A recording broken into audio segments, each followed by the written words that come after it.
বেল আপুনি যিমানেই চেষ্টা নকৰক কিয় আপোনাৰ ফিলিংছ আপুনি কেতিয়াও লুকুৱাই ৰাখিব নোৱাৰে আৰু যাৰ প্ৰতি আপোনাৰ ফিলিংছ আছে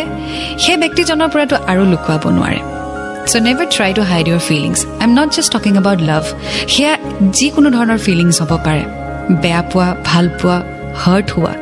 সো যদি আপুনি গম পায় যে আপোনাৰ লাভড ওৱান যে আপোনাৰ পৰা কিবা এটা লুকুৱাইছে বা তেওঁ যদি অলপমান বেলেগভাৱে বিহেভ কৰিছে আৰু আপুনি যদি তেওঁ সোধে আৰু তেওঁ যদি এবাৰত উত্তৰ নিদিয়ে তেতিয়াহ'লে আপুনি গম পাব that something is wrong with her or with him and it is your duty to find out যে কি হৈছে মৰমেৰে যদি আপুনি সোধে definitely আপোনাক কবই কব